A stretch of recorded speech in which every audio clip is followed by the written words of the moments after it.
दृष्टि आईएएस के audio article programme में आपका स्वागत है। आज का हमारा आर्टिकल वर्ल्ड इकोनॉमिक फोरम में छपे blog blockchain can protect our trees और इंडियन एक्सप्रेस में छपे लेख why centre wants crypto currency holdings mandatorily disclosed in ROC filings के सम्मिलित सारांश पर आधारित है। इसमें टीम दृष्टि के इनपुट्स भी शामिल हैं। यह ऑडियो आर्टिकल जीएस पेपर 3 के विज्ञान और प्रौद्योगिकी खंड से जुड़ा है। तो आइए आर्टिकल की शुरुआत करते हैं। हमारे वीडियो अंग्रेजी में देखने के लिए फॉलो करें हमारा ही दूसरा यूट्यूब चैनल दृष्टि आईएएस इंग्लिश।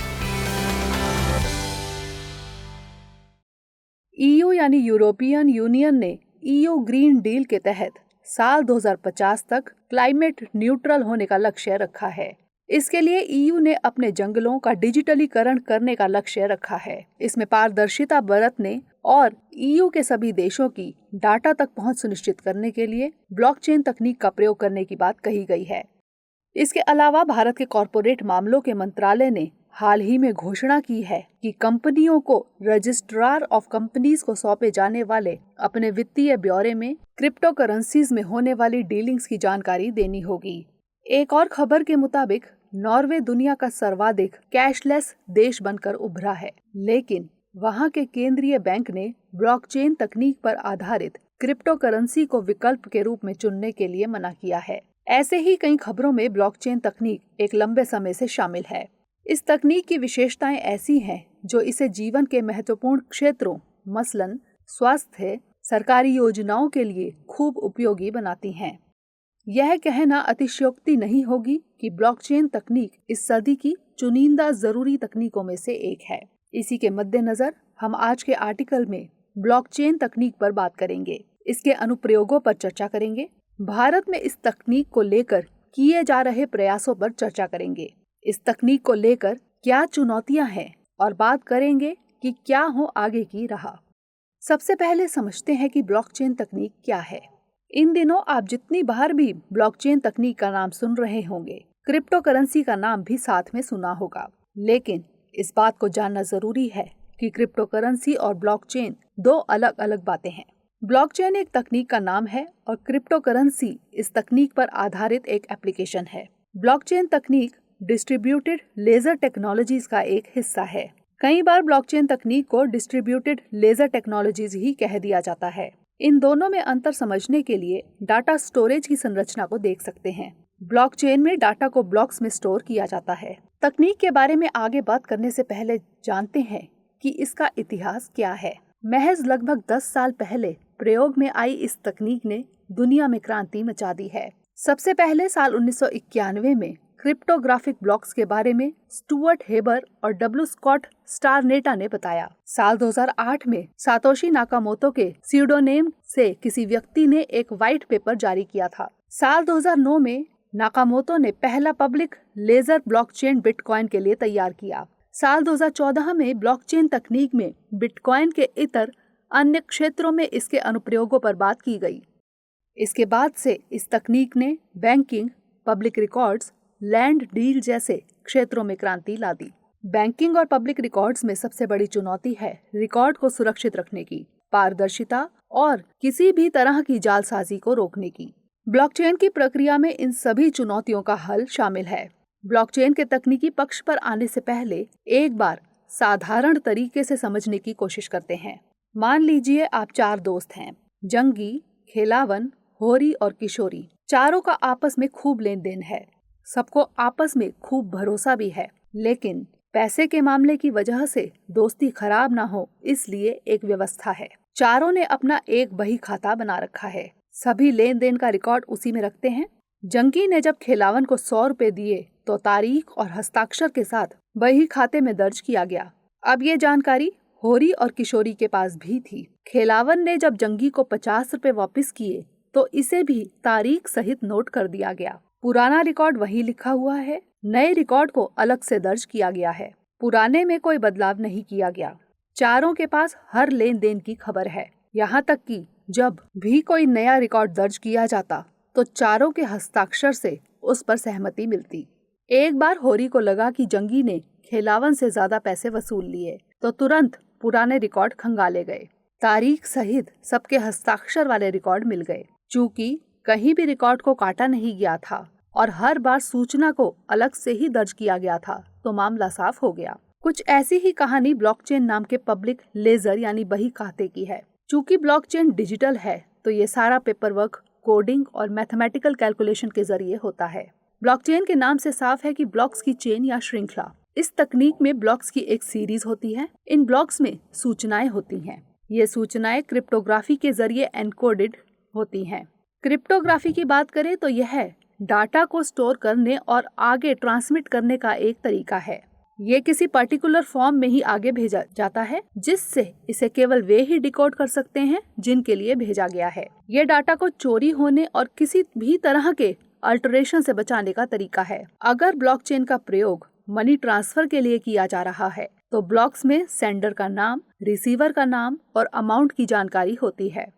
इसके अलावा ब्लॉक्स में एक हैश भी होता है। हैश यूनिक आइडेंटिफायर कोड्स होते हैं। इस हैश की तुलना आप फिंगरप्रिंट से कर सकते हैं। जैसे फिंगरप्रिंट यूनिक होते हैं, वैसे ही हर हैश यूनिक होता है।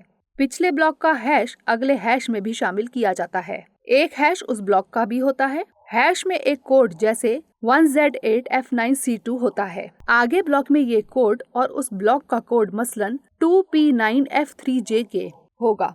ऐसे ही हर ब्लॉक में पिछला कोड होने की वजह से नया ब्लॉक इंसर्ट करने के लिए पिछले हैश का कोड मालूम होना चाहिए। अगर कोई व्यक्ति बिना पिछले हैश की जानकारी के नया कोड इंसर्ट करता है, तो उसे सारे ब्लॉक्स में बदलाव करने होंगे। मैथमेटिकल कैलकुलेशंस इतनी जटिल होती हैं कि पूरे लेजर के हर ब्लॉक में बदलाव करना मुश्किल होगा। इस तरह सूचनाएं चाक चौबंद तरीके से सुरक्षित रहती हैं। लेजर P2P नेटवर्क पर आधारित होता है। इस तरह किसी एक ब्लॉक में बदलाव करने पर सारे नोड्स को पता चलता है।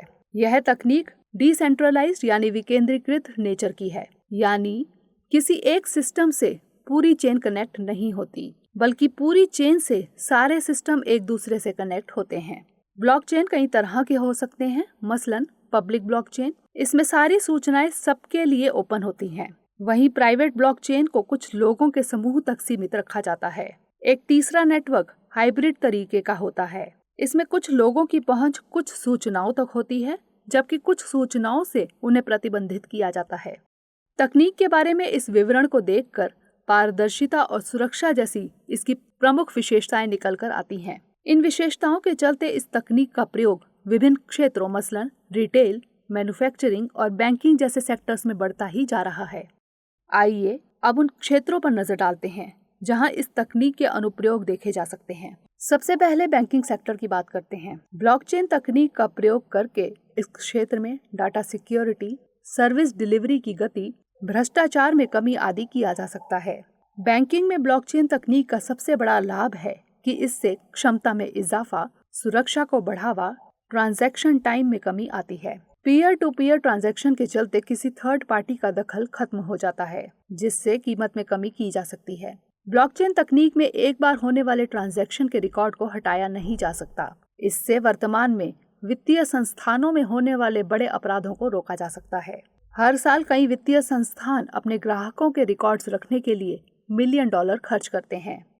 ब्लॉकचेन के जरिए सारा डाटा एक जगह स्टोर हो सकेगा। साथ ही हर रिकॉर्ड की जानकारी तुरंत हासिल करने की सहूलियत भी रहेगी। वर्तमान में आपसी लेन देन के लिए किसी मध्यस्थ मसलन बैंक के अप्रूवल की जरूरत होती है। ब्लॉकचेन से ये काम सीधे तौर पर बिना किसी मध्यस्थ के अप्रूवल के किया जा सकता है। मनी लॉन्ड्रिंग और फ्रॉड जैसे अपराधों को भी इसके जरिए कम किया जा सकता है। इसके अलावा पेपर वर्क कम होने से पर्यावरणीय स्तर पर भी सकारात्मक प्रभाव पड़ेगा। सरकार के आम पब्लिक वाले दस्तावेजों को सुरक्षित रखने में यह तकनीक मददगार साबित हो सकती है। जैसे सभी भूमि संबंधी रिकॉर्ड्स को पब्लिक लेजर में डालकर रखा जा सकता है। प्रॉपर्टी की हर खरीद बिक्री को ब्लॉक में रिकॉर्ड करके पब्लिक के द्वारा एक्सेस किया जा सकता है।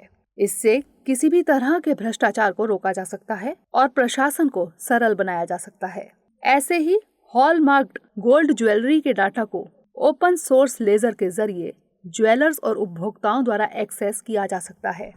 वहीं शिक्षा के क्षेत्र में ब्लॉकचेन टेक्नोलॉजी का उपयोग करके पेपर लीक जैसे मामलों पर लगाम कसी जा सकती है। इसके अलावा स्मार्ट कॉन्ट्रैक्ट्स की संकल्पना भी ब्लॉकचेन तकनीक के जरिए पूरी की जा सकती है। इसमें बेचने वाले और लेनदार दोनों के बीच टर्म्स ऑफ कॉन्ट्रैक्ट को कोड्स में लिखा जाता है। ये कॉन्ट्रैक्ट एक ब्लॉकचेन नेटवर्क पर रहता है। ये कोड्स कॉन्ट्रैक्ट को लागू करने में मददगार साबित होते हैं। कॉन्ट्रैक्ट को लागू करवाने के लिए किसी सेंट्रल अथॉरिटी की जरूरत नहीं पड़ती है। लोकतांत्रिक देशों में वोटिंग की पारदर्शिता पर सवाल उठते रहते हैं। ऑनलाइन वोटिंग में ब्लॉकचेन टेक्नोलॉजी का प्रयोग किया जा सकता है। डिजिटल वोटिंग में ब्लॉकचेन टेक्नोलॉजी का प्रयोग करके वोट काउंटिंग में होने वाली धोखाधड़ी को रोका जा सकता है। आपको बता दें कि एस्टोनिया ऑनलाइन वोटिंग कराने वाला दुनिया का पहला देश है। साथ ही सिएरा लियोन ब्लॉकचेन टेक्नोलॉजी का प्रयोग करके चुनाव कराने वाला पहला देश बना है। इसके अलावा कुछ देशों ने अपनी कंपनीज को क्रिप्टो करेंसी मसलन बिटकॉइन में सैलरी देने की बात कही थी। ब्लॉकचेन तकनीक पर आधारित सबसे पहला अनुप्रयोग ही क्रिप्टो करेंसी है। क्रिप्टो करेंसी एक डिजिटल मुद्रा है। ये पूरी तरह से ऑनलाइन होती है। मतलब आप बिटकॉइन का इस्तेमाल सिक्के या कागजी मुद्रा की तरह भौतिक तौर पर नहीं कर सकते। इनका इस्तेमाल बिना किसी बैंक की सहायता के किया जा सकता है। वर्तमान में कुछ क्रिप्टो करेंसीज मसलन बिटकॉइन, जेड कैश, इथरम, दाश और एक्सकॉइन और मोनेरा आदि प्रचलन में है। क्रिप्टो करेंसी का ऑनलाइन खरीदा जा सकता है या कुछ मामलों में इसे माइनिंग के जरिए हासिल किया जा सकता है। क्रिप्टो करेंसी की माइनिंग में मशीन्स के जरिए कुछ टास्क किए जाते हैं। इन टास्क में कुछ गणितीय समीकरणों को हल किया जाता है। इसके बदले माइनर्स को कुछ क्रिप्टो करेंसीज हासिल होती हैं। माइनिंग के लिए अवसंरचना के तौर पर अधिक मेमोरी वाले सिस्टम, अच्छी स्पीड वाले इंटरनेट, इलेक्ट्रिसिटी की जरूरत होती है। माइनिंग के लिए cloud mining, CPU mining, GPU mining और एएसआईसी माइनिंग प्रचलित है। क्रिप्टो करेंसीज कुछ देशों में प्रचलित है जबकि कुछ देशों में इसे प्रतिबंधित किया गया है। जर्मनी में क्रिप्टो करेंसी लीगल है जबकि चीन में इसके खिलाफ कड़ा प्रतिबंध है। साथ ही रूस में भी इसे अवैध करार दिया गया है। यूएसए, कनाडा और ऑस्ट्रेलिया जैसे देशों में इसे लेकर सकारात्मक रवैया है। जबकि भारत में क्रिप्टो करेंसीज को लीगल टेंडर नहीं माना जाता। लेकिन फिलहाल ऐसा कोई कानून नहीं है जो भारतीयों को बिटकॉइन खरीदने या बेचने से रोक सके। हालांकि वित्त मंत्रालय द्वारा banning of crypto currency regulation of official digital currency bill 2019 का ड्राफ्ट लाया गया है। इसमें क्रिप्टो करेंसीज की माइनिंग, खरीद बिक्री, ट्रांसफर, होल्ड करने या क्रिप्टो करेंसी का प्रयोग करने पर जुर्माना या 10 साल की सजा या दोनों का प्रावधान किया गया है। रिसर्च या टीचिंग के मकसद से क्रिप्टो करेंसी की प्रक्रिया या तकनीक के अध्ययन के लिए अनुमति दी गई है। इसके अलावा सरकार द्वारा आरबीआई के साथ विचार विमर्श करके डिजिटल रुपए को लीगल टेंडर के तौर पर जारी करने की बात की गई है। साल 2018 में आरबीआई ने एक सर्कुलर जारी करके उन सभी संस्थाओं को वर्चुअल करेंसीज में डील करने से मना किया था जिनका नियमन आरबीआई द्वारा किया जाता है।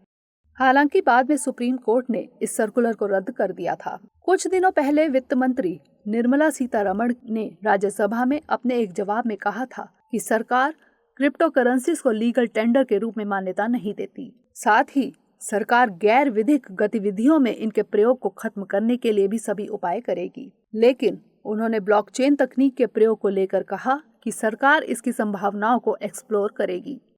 आइए अब एक नजर भारत में ब्लॉकचेन तकनीक की स्थिति पर डालते हैं। नीति आयोग ने ब्लॉकचेन तकनीक पर blockchain the India strategy towards enabling ease of business, ease of living and ease of governance नाम से एक डिस्कशन पेपर जारी किया था। इसके मुताबिक भारत में कई क्षेत्र ऐसे हैं जहां पर ब्लॉकचेन तकनीक का प्रयोग किया जा सकता है। पहला क्षेत्र है लैंड रिकॉर्ड्स। वर्तमान में लैंड रिकॉर्ड्स में भूमि पर मालिकाना हक, लैंड रिकॉर्ड्स का रखरखाव, लिटिगेशन की संख्या में बढ़ोतरी और सूचनाओं में एकरूपता की कमी जैसी चुनौतियों का सामना करना पड़ता है। नीति आयोग ने चंडीगढ़ में किए गए अध्ययन के बाद लैंड रिकॉर्ड्स के लिए ब्लॉकचेन पर आधारित प्रोटोटाइप पर काम किया था।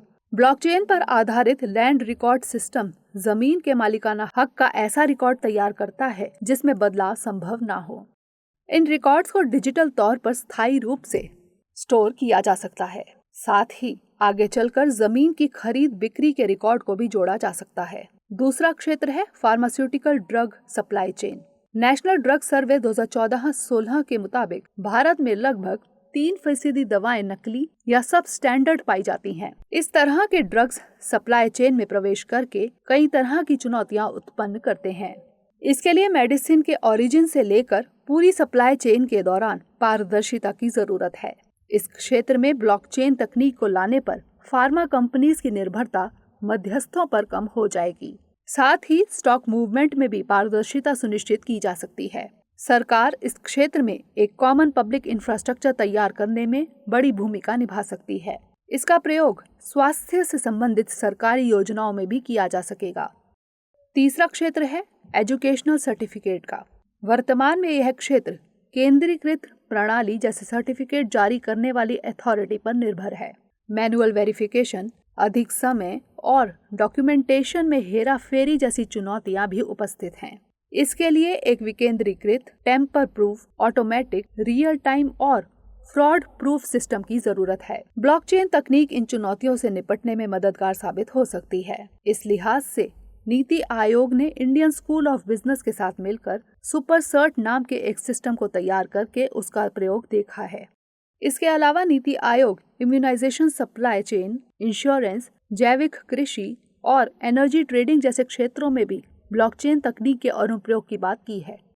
संभावनाओं से भरी तकनीक के सुनहरे पक्ष से रूबरू होने के बाद इसे लागू करने की राह में कई मुश्किलें भी हैं। आइए अब एक नज़र इसे लागू करने में आने वाली चुनौतियों पर डालते हैं।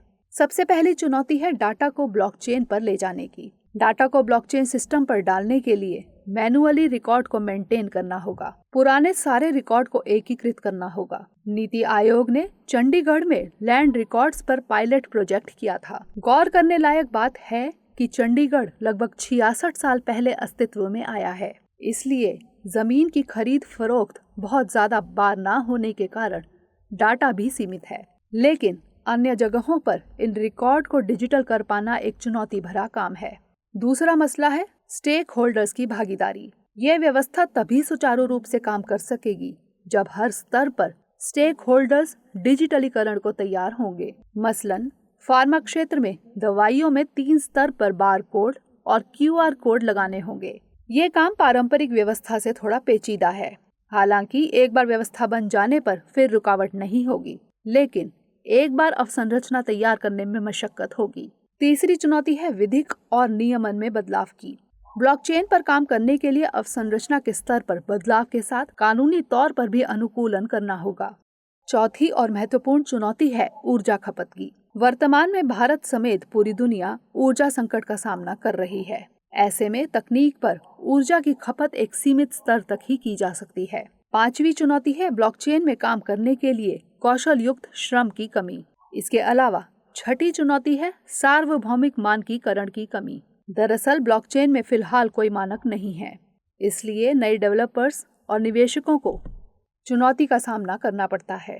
अंतिम चुनौती है प्रारंभिक तौर पर अवसंरचना निर्माण में आने वाली लागत की। इन चुनौतियों के मद्देनजर अब देखते हैं क्या हो आगे की राह। ब्लॉकचेन तकनीक में अपार संभावनाएं हैं। गौरतलब है कि भारत में IT क्षेत्र में अच्छा विकास हुआ है। इंजीनियरिंग ग्रेजुएट्स की संख्या में लगातार इजाफा हो रहा है। कमी है तो रोजगार की। ब्लॉकचेन के लिए इकोसिस्टम तैयार करके भारत वैश्विक स्तर पर अगुवा बन के उभर सकता है। भारत को इसके लिए अवसंरचना विकास करते हुए राष्ट्रीय स्तर पर इंडिया चेन तैयार करनी होगी। डिजिटल पेमेंट्स पर बनी रतन P. वाटल कमेटी ने डिजिटल पेमेंट्स पर इंसेंटिव देने की बात की थी। सरकार डिजिटल पेमेंट्स को बढ़ावा देने के लिए डिजिटल रुपए की अवधारणा को ब्लॉकचेन के बलबूते विकसित कर सकती है। इसके अलावा भारत को ब्लॉकचेन हब के रूप में विकसित करने के लिए रिसर्च को बढ़ावा देना होगा। बीते दिनों ministry of electronics and information technology ने ब्लॉकचेन तकनीक का सरकारी सेवाओं में उपयोग को लेकर एक ड्राफ्ट भी तैयार किया है। खबरों के मुताबिक इसमें ब्लॉकचेन को public record keeping, digital certificates, power distribution, health records के साथ ही सप्लाई चेन मैनेजमेंट जैसे क्षेत्रों में प्रयोग करने के लिए एक फ्रेमवर्क पर बात की गई है। दावा है कि वैक्सीन और लॉजिस्टिक्स जैसे क्षेत्रों में भी इसके प्रयोग की बात की गई है। निष्कर्ष के तौर पर उम्मीद की जा सकती है कि सरकार के ये प्रयास भारत को ब्लॉकचेन की सभी संभावनाओं को एक्सप्लोर करने के साथ भारत को डिजिटल इकोनॉमी बनाने में मददगार साबित होंगे। तो आइए अब नोट करते हैं आज का सवाल। ब्लॉकचेन तकनीक क्या है? बैंकिंग सेक्टर के इतर इसके अन्य अनुप्रयोग क्या हो सकते हैं? भारत में इस तकनीक की उपयोगिता पर भी चर्चा कीजिए।